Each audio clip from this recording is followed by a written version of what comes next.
Hello, my name is Richard Class. I am your lecturer on the topic of strategic planning, your pathway to success.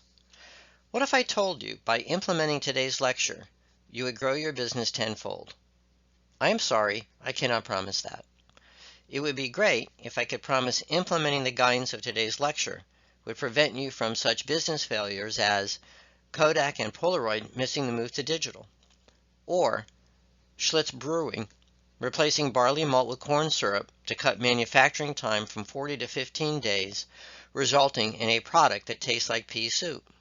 Or Nokia, Hitachi, BlackBerry, and Atari failing to innovate. But of course, I cannot promise that either. Business is about managing risk. Good strategic planning is about doing things differently than competition, so related efforts are risky. Creative and strategic thinking may make you feel uncomfortable if related actions necessitates leaving your comfort zone. The good news, strategic planning should reduce your risk in an uncertain world and help you view opportunities and competition in a different way. This lecture promotes strategic planning as a continuous process, not a one-and-done activity. It incorporates the martial arts idea of focused power, bold strikes, balance, and good defense. You will come to understand your strategic plan should form the basis for all other plans your organization develops, such as marketing and capital allocation plans.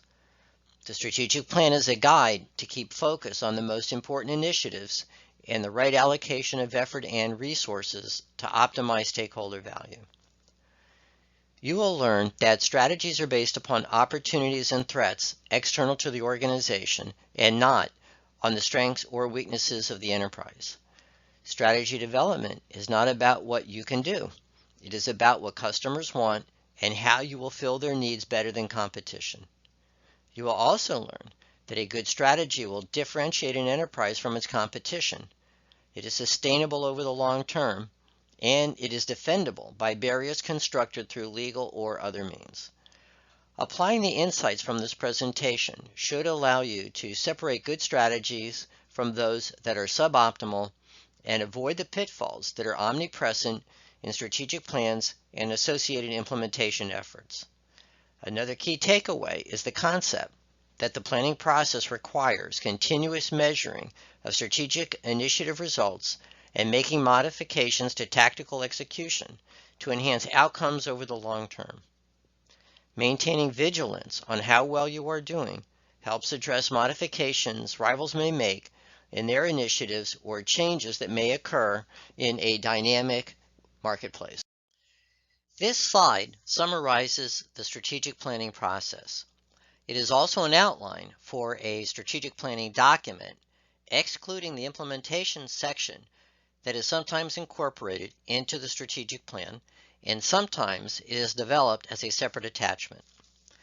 During this lecture, I will discuss each component of the process and indicate best practices to help you develop a superlative blueprint for success.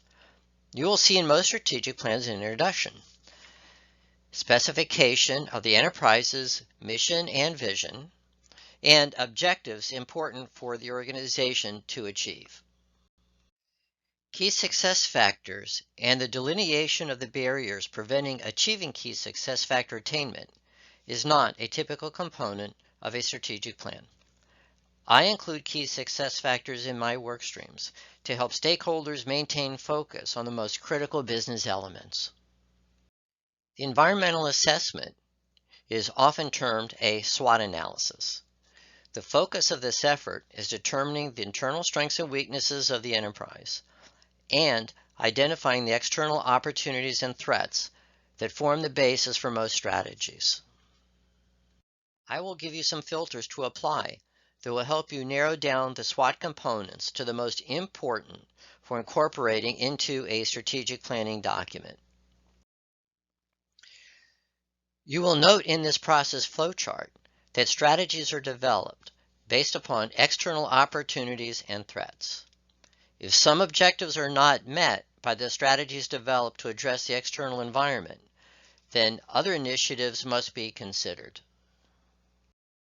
Lastly, you will note the feedback loop I spoke about in my introductory remarks. As a foundation for this lecture, I want to provide a few definitions and concepts. Let's start by distinguishing a good strategy from those that are not. The first characteristic of a good strategy is its ability to meet an organization's mission, vision, or management objectives. However, the most important characteristic and key insight into thinking strategically is that a great strategy is sustainable over a long term and gives an organization a differentiated competitive advantage over its competition. To illustrate this point, consider a pricing decision where a product has little to no attribute differentiation recognized by purchasers. A product like sugar.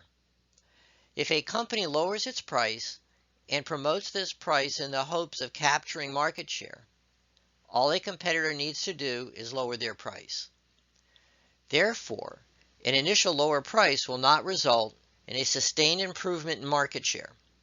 A lower price is only a competitive tool if an entity has a superior cost structure and therefore can lower its price to a level rivals cannot sustain and maintain profitability. Jim Moran's book illustrates this point. Jim Moran sold gasoline. His lease rate for his gas station was based upon the amount of petrol he sold. He negotiated that rate down from 1 cent to a half a cent per gallon, convincing his landlord he would make more money based upon an increase in gas sales volume. Jim Moran dropped the price of gasoline at the pump and captured significantly more market share. Competitors could not match his gasoline price because their lease rates were much higher. An additional benefit to Jim Moran was an increase in business for other services such as lubrications, tire and battery replacements, and other forms of repair. Great strategies have a characteristic where product and service features all work together to make it difficult for rivals to gain market share. Consider Apple, that integrated many features into its iPhone that consumers valued, and rivals had to play catch-up to a brand that became known for its ease of use, technology, and the best-in-class integration of music. The investors on the show Shark Tank often mention the importance of scalability. This concept refers to the ease and ability of rapidly bringing an offering to many customers. For example, it's easier to sell books to a national audience online than depending upon brick and mortar stores. Consider behavioral health services. Which is the winning strategy in the long run? Building expensive office space to render therapy or offering the same service online? Even group therapy can now easily be offered through an online meeting platform. Here is a simplified interpretation of Porter's generic strategies. If you're a large company and play in many different product or service arenas, then you're going to compete primarily on cost leadership or differentiation. Cost leadership means you produce a product or service at a much cheaper level than rivals. This allows you to use a low price to capture market share. Competing with a differentiated product means your offerings are distinctive and have the features and benefits customers want. Customers are generally willing to pay a premium price for distinctive offerings. Conversely, if you're a smaller enterprise, the best way to compete is to identify a market segment that is profitable, yet large enough to commit human and capital resources to capture market share.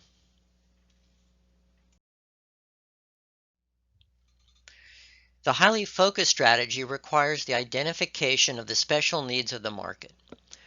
These needs can be product features or service attributes that are not currently available to consumers. By optimally fulfilling a targeted customer cohort's needs, smaller organizations can outcompete the Goliaths that scatter their resources and focus across many different product and/or service offerings. Focus strategies pay special attention to the marketing mix. That is, product features and benefits, pricing levels, promotion opportunities, and channel of distribution options.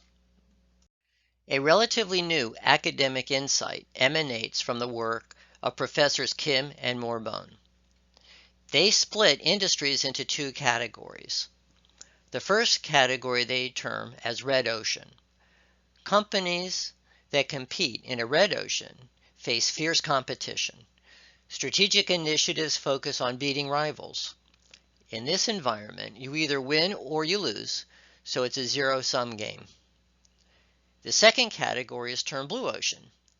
Industries in this category stake out a new market space. Strategic initiatives make competition irrelevant, meaning a company has no rivals and has no threat of substitute products taking market share. Strategic initiatives focus on creating value through innovation.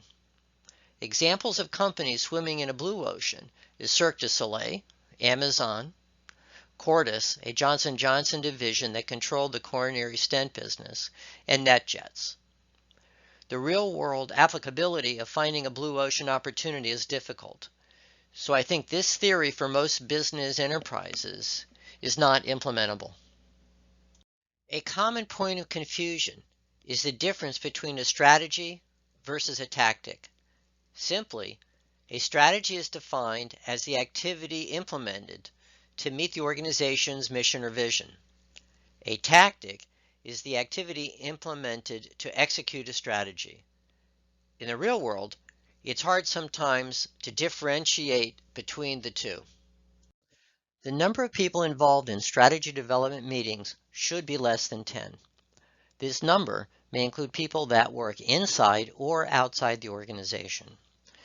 Minimizing the number of participants that comprise a planning committee makes it easier to facilitate meetings and get in-depth contributions from the executives that can contribute to an optimal outcome. It is not uncommon for executives to conduct strategic planning sessions as team-building exercises attended by dozens of employees. Obviously, it is difficult to get a lot accomplished in this circumstance. Moving through a strategic planning process often requires the help of many people in the organization. Most staff supporting the process, such as market researchers and financial analysts, will not have a seat at the table where the strategic initiatives are discussed and finalized. Given the importance and prestige of participating in strategic planning, senior management should exercise care in how it communicates why the exercise is necessary and who is participating in the strategy sessions. No division head likes having the responsibility for implementing strategic initiatives developed by another party, particularly when they had no input into the process. It is incumbent upon senior management to explain the planning committee will remain small, but there will be ample opportunity for a cross-section of constituencies to comment on implementation requirements, including the tactics that impact their area of responsibility. There are many ways to bring staff into the planning process and yet keep the number of people responsible for strategy development small. In-person interviews and online surveys are two options to engender inclusivity and elicit information across a broad spectrum of employees. In larger organizations, the when question is a formidable obstacle. Finding time on the schedules of a plethora of busy executives is a challenge. A good time to start the strategic planning process is just after the close of an organization's fiscal year, when the annual performance data is available. Strategic planning meetings should be held off-site whenever the budget permits. Executives are far more likely to think strategically when they are in a more relaxed setting than at their place of business. Further, they are less likely to be called away to handle the emergency of the hour.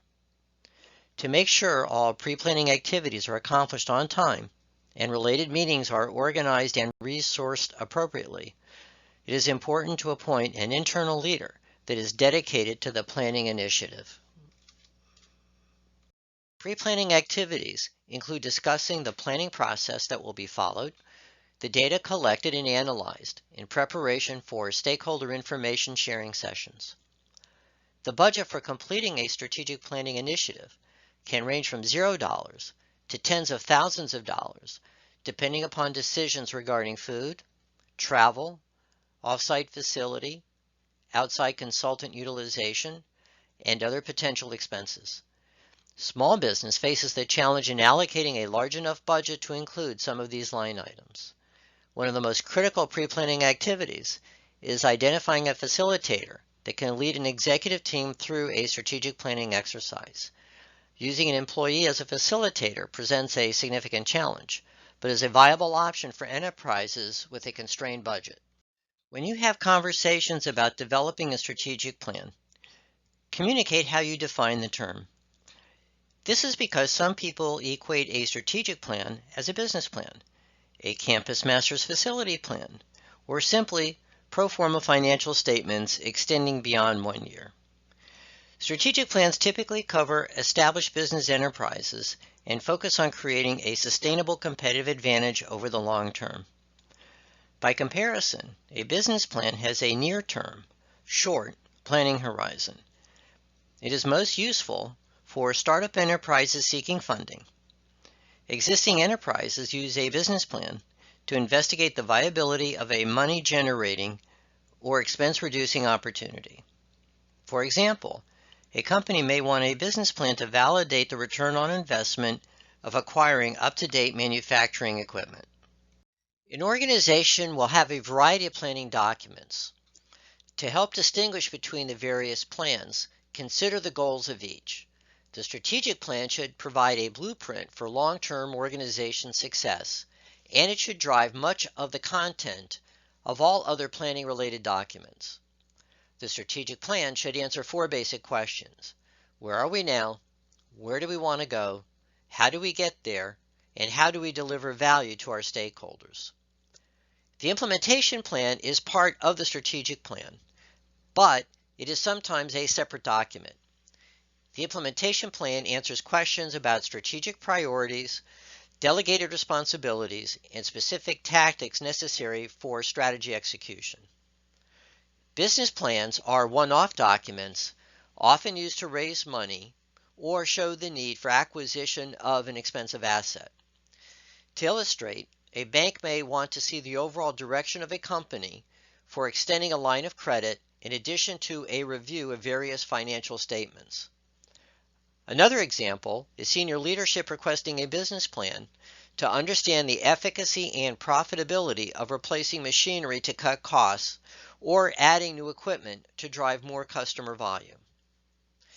Capital plans address the need for the funding of new or the replacing of various expensive assets such as plant and equipment. It consists of all capital expenditures, not just those necessary for strategic plan execution. Marketing plans cover product mix strategies, pricing strategies, promotion activities, and distribution channel decisions. Distribution channel decisions include such options as online versus in-store, or using wholesalers or jobbers versus selling direct to retailers or consumers. Every strategic plan starts with a set of assumptions that drives many aspects of the strategic plan. These assumptions should be determined early in the planning process and disclosed in the introduction section of the plan document. The first assumption is the plan term, sometimes referred to as the planning horizon. The plan term is determined by the business nature of the industry. Illustrating this point, a cell phone company's strategic plan may be no more than a year because the competitive environment is very dynamic. Manufacturers are consistently launching new market entries with advanced technological capabilities. Comparatively, a utility company may have a strategic plan that has a 20-year outlook because of the time it takes to bring new electricity generating facilities online. Important assumptions for particular enterprises may include such variables as interest rates, materials, costs, and supply availability, and the regulatory environment. The mission statement tells the world the business you are in. Let's look at a few illustrations.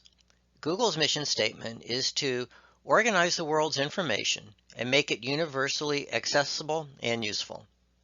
Tenet, a large owner of hospitals and other healthcare enterprises, has the mission statement, improve the quality of life of every patient who enters our doors. The vision statement tells the world how you plan to evolve as an enterprise. Let's take a look at the vision statements of two well-known brands. Marriott's vision statement is to be the #1 hospitality company in the world. Chevron's vision statement is to be the global energy company most admired for its people, partnership, and performance. For me, the Marriott vision statement is a bit nebulous, meaning what benchmark applies to the #1 ranking? Sales, number of hotels under management, or some other standard? Picking on the Chevron vision statement, most admired by whom? Employees, stockholders, or some other constituency? I like vision statements that are short and contain a time-certain stake in the ground for completion. To illustrate, my company's mock vision statement is to become the facilitator of choice for developing winning strategies by the Fortune 500 by 2025. The importance of vision statements is often underestimated. Consider Bill. His vision is to become the most successful real estate brokerage in all of Fort Lauderdale Beach. Bill has no desire to expand beyond his one office, 5 real estate agent company. On the other hand, Mary has the vision of growing her enterprise by 20 brokerage offices within the next 5 years. Think about the differences in strategic thinking between these two entrepreneurs. Mary is much more likely to consider growing through acquisition and look for expansion opportunities in growing markets that are not saturated with competitive options. Mary will have to take on more financial risks and build a team of professionals to support her vision. My story will help you understand the importance of defining a business in a way that maximizes stakeholder value. My company's enterprise was Blizzard Fan and Blower Company. Our focus was on products for industrial use. One of our products was an air curtain that kept flying insects out of warehouses. There came a time when I had to make a choice of either operating the business myself or selling the enterprise. I chose to sell the company. I was too myopic in my thinking and did not recognize the opportunity in front of me. Had I rethought the business I was in, I would have made a different decision. First, I missed the big move in homeowners purchasing paddle fans. But even in the industrial segment, I could have turned the larger air curtain into a hand-drying apparatus. I knew there must have been a better way of drying hands. Our own shop workers and I experienced the unsanitary method of using the rolling towel system of the day. I would have been first to market many years ahead of Dyson. Dyson has a commercial hand-drying apparatus in the bathrooms of nearly every commercial enterprise across America, and maybe even in many parts of the world. Dyson generates almost $6 billion a year in revenues and has a market cap of almost $1 trillion. They define their business as moving air, regardless of commercial versus consumer market application. Dyson targets opportunities where better engineered offerings bring customer value, even for products previously thought in the declining phase of their life cycle. It is important not to screen out an opportunity because it is not within the current vision of the enterprise. Implementation requires too much investment or reallocation of current resources, or is politically painful. If the opportunity is of such magnitude that pursuing it could result in a blue ocean strategy, or otherwise materially increase the enterprise's value to stakeholders, it is worth finding a way to fund related initiatives and make the hard decisions that impact the organizational chart. It is imperative that senior management and the board recognize the external threats that may drive a business into bankruptcy. Consider the decision Blockbuster made in not acquiring Netflix because they viewed their model as leasing movies on a tape or CD through brick and mortar retail stores.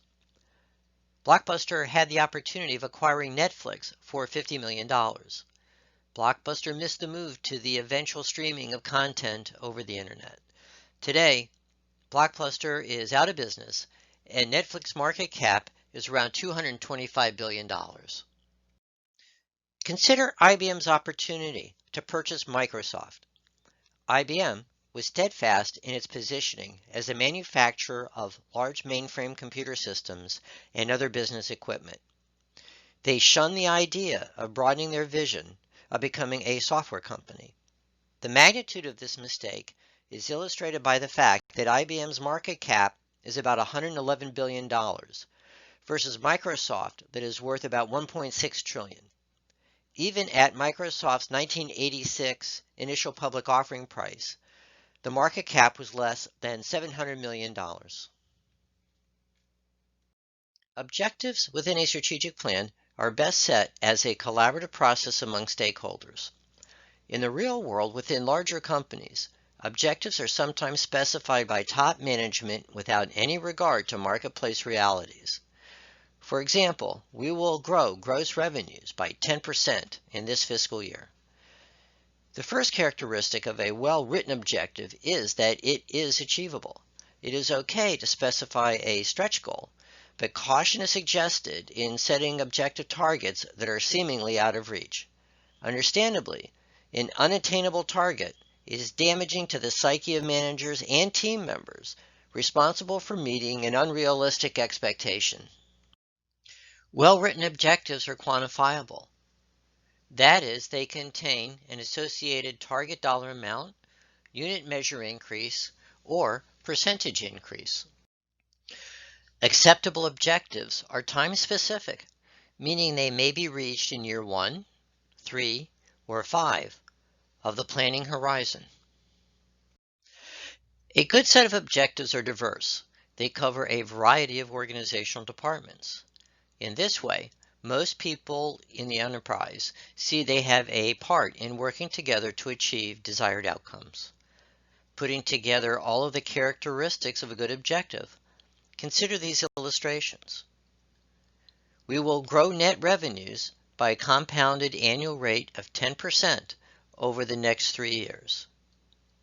We will implement a recruitment program that fills all vacant nursing positions within 12 months. Putting together all the characteristics of a good objective, consider these illustrations. Grow unit sales volume of widgets by 5% in 2021, 3% in 2022, and 2% in 2023. Hire 20 data scientists in the next 12 months. Place 1 new advertisement per month over the next 3 years in social media.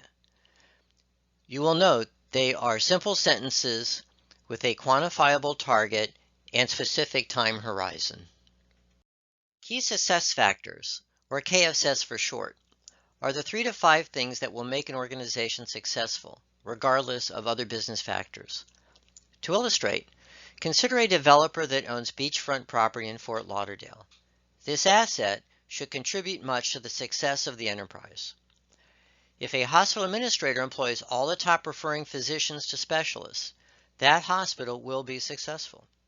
As a consultant, if I know a lot of decision makers in large companies and they like my work, I will be successful. Interestingly, the TV show 60 Minutes ran a story showing how a blind architect became a key success factor for a firm bidding on various projects. Having a blind architect on the team gave the firm a unique and differentiating asset. Currently, companies such as Netflix, Disney, and Hulu all view content as key success factors. They are maintaining their focus on the critical asset by either acquiring existing content or developing their own proprietary shows. Some consultants use key success factors as a mechanism to screen in or out an internal strength or weakness from consideration during the planning process. To me, using KSS as a screening mechanism is usually too restrictive. The environmental assessment usually happens in 2 phases. Phase 1 is a thorough look at internal and external data to obtain an unbiased view of market sizes and trends, product or service sales, competitive positions, profitability, and environmental factors that can influence the profitability of the enterprise. The second phase is comprised of a SWOT analysis, usually accomplished as a collaboration among stakeholders. Keep in mind that strengths and weaknesses are attributes controlled by the organization. For example, management team, financial position, marketing prowess, labor-saving production equipment, and supplier contracts are within the purview of the company to address by making good decisions. Opportunities and threats are external to the organization and therefore not controllable by management. Examples include population growth in a specific community, a governmental policy change that increases reimbursement from insurance companies for telemedicine services rendered by healthcare providers, rising or falling interest rates, tariffs placed on raw materials emanating from China. Here is an example of what a completed SWOT analysis looks like. You will note the internal strengths and internal weaknesses are all controllable by the enterprise. Conversely, the external opportunity and external threat are outside of management's ability to influence. I will show you at the end of the presentation how this SWOT analysis is incorporated into a strategy statement. At the conclusion of the SWOT analysis, there is typically a laundry list of internal strengths and weaknesses. Some attributes may not warrant inclusion as a strategic insight. A good way to trim the list is to apply a filter that compares the organization's performance against competition as a whole's performance. To demonstrate, management team may be initially thought of as a strength.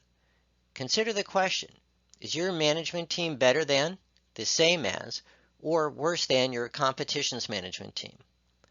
If the response is the same as, or worse than competition's management team, then this attribute would come off of the strengths list. Conversely, if management team is initially identified as a weakness, but upon further assessment, this attribute is not really worse than your rival's position, then it would come off of the weaknesses list. If the SWOT analysis identifies too many opportunities to address, a filter will help eliminate the less important ones to investigate. I like applying the filters of the size of the opportunity, ease of implementation, strategic impact on the enterprise, and sustainability of the strategy over the long term to deliver intended results. It is important not to screen out an opportunity because it is not within the current vision of the enterprise. Implementation requires too much investment or reallocation of current resources, or is politically painful. If the opportunity is of such magnitude that pursuing it could result in a blue ocean strategy, or otherwise materially increase the enterprise's value to stakeholders, it is worth finding a way to fund related initiatives and make the hard decisions that impact the organizational chart. If the SWOT analysis identifies a lot of threats, a filter will reduce the list to those of most concern. I first apply the filter of amelioration, meaning, can you do something about it so there is less harm to the business? Other important filter items include the potential size of the adverse impact of the threat and how soon the threat could arise. Of course, the effort to mitigate the threat must be worth the effort and expense. After you complete the SWOT analysis and start thinking about strategy development, consider your competitive position.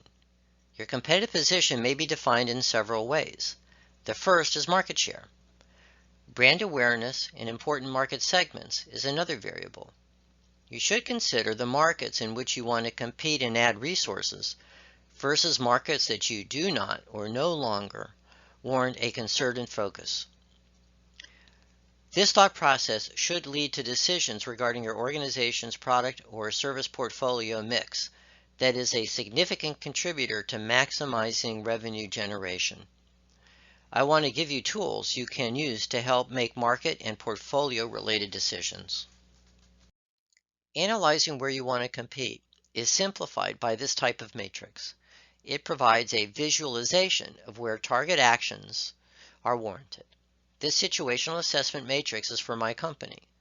you can see my efforts should go towards protecting and defending my existing clients and referral base, new opportunities to target advertising agencies, develop big data analytics services, and sell retainer contracts for strategic planning presents potential new revenue streams.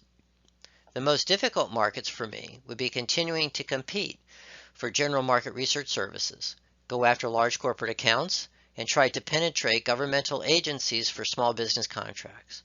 For sure, I don't want to spend any resources on trying to procure clients in the highly competitive data collection services space, as indicated in the lost cause quadrant of the matrix. The life cycle concept is easy to understand. Virtually every industry and every product or service is born and eventually dies. Every life cycle stage sees new or existing rivals, changes in pricing strategies among competitors, and shifts in profitability. Organizations should use analysis of life cycle position to ultimately make decisions on industries to enter or exit and products or services that warrant more or less resources. A company's portfolio, or the mix of its products and or service offerings, is a very important attribute contributing to success. Obviously, core offerings that are highly desired by consumers that can currently have great profit margins are ideal. But another factor is the projected sales trajectory of each offering. You want to invest in growing opportunities and diminish resource allocations towards products or services entering the declining phase of their life cycle. It is a frequent strategy for companies to sell off whole divisions, even though they are profitable. These divisions just don't meet their growth needs to meet investor expectations or return on capital requirements. All enterprises, regardless of size, should be highly focused on looking for long-term profitability and adjust their asset allocations accordingly. The life cycle curve has 4 cycles. First, there is an introduction phase where there is little to no competition. Unit prices are high, profitability is typically excellent. The second phase is a period of sales growth. Prices are still high and profitability is good, but good profitability starts to attract rivals. Maturity is a phase where competition is stiff. Market share is splintered. Rivals start offering reduced price options to capture share. As a result, margins start declining. The last phase is highlighted by declining sales volume. Prices and profits have eroded substantially. Some players decide to leave the fray. The Boston Consulting Group is very well known. They use a quadrant analysis as a similar analytical tool to the life cycle curve. Their question mark quadrant is for new market entrants, products or services, where market success is not definitively known. The stars quadrant is for products or services that are driving growing revenues and profitability. The cash cow segment is for offerings that are generating consistent cash flows and profitability. The dog segment is offerings where unit sales and profitability are declining. An interesting way to view the two concepts is to overlay the 4 attributes. You can see how the Boston Consulting Group matrix designations align with the life cycle stages. Companies are always looking for ways to change the slope of the life cycle curve. This is often accomplished by improving technology or adding product features and benefits to existing products. One good example is the mobile phone. Without changing the product from a basic communication device to a multi-purpose handheld computer, the cell phone would be at the tail end of the life cycle curve.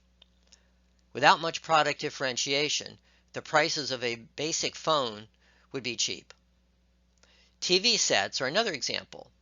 The move from analog to digital revived the life cycle of this consumer good. Everyone now wants a great big screen with ever-increasing clarity. I want to point out the idea that blue ocean versus red ocean could be superimposed on the life cycle curve. Eventually, competition will find a way of turning a blue ocean red, sending a product into a maturity and eventually decline phase of its life cycle. Strategy and tactical implementation could start or get completed anytime during the planning horizon. So the number of strategies considered may not be problematic if there is time to meet stakeholder expectations. Strategies may be filtered out or rank ordered to bring focus on the most important efforts. The simplest of filters considers the strategy vis-a-vis the organization objectives and mission and potential to achieve the vision over the long term. Other considerations may include such factors as ease of implementation and the ability to achieve returns that are worth the financial risk. A mistake executives make is developing strategies that call for fixing issues with operations, marketing, information systems, plant and equipment, and other weaknesses management identifies. While fixing related problems internal to the enterprise may be important, they are not strategic. Consider a company that had a facility where the elevators didn't work. The reception area looked terrible for customers, and the computer operating system was 2 generations old. And then I disclosed this company made buggy whips, manual typewriters, or manual adding machines. It did not make a difference if this company fixed its internal issues. They would be out of business because they failed to address the threats they faced in the marketplace. A fix-it only requires good management to address the shortcoming. No strategic thought is required. Here is an example of a strategy statement identified through the SWOT analysis. This example is for a home design company. The opportunity identified was 50,000 new homes in Buttonville. The strategy is to expand operations by opening a new store in Buttonville Town Center. The internal strengths supporting this strategy is the organization's design professionals, widespread brand recognition, and relationships with developers that are good referral sources. It is great, but not necessary, that a strategy is built on internal strengths. You often can find ways to garner the assets you need to successfully execute a strategy. You should particularly note that one strategy can address multiple objectives. In this case, implementing this strategy will help grow revenues by 3%, enter 2 new markets per year, and create advancement opportunities for the design team. This illustrates that strategy formulation should never first be built on objectives unless the SWOT analysis does not identify an external opportunity or threat that relates to an objective. Consider this strategy identified from the threat portion of the SWOT analysis. The threat is U.S. tariffs on Chinese goods. Unfortunately, a design firm weakness is having China manufacturers as its exclusive import partner, and very few procurement professionals on their team. The strategy to ameliorate the external threat is to expand the supply chain options. The SWOT analysis typically does not cover every strategy you want to consider, so I always recommend a brainstorming session to identify breakthrough ideas that could produce significant revenues or materially transform the enterprise to enhance stakeholder value.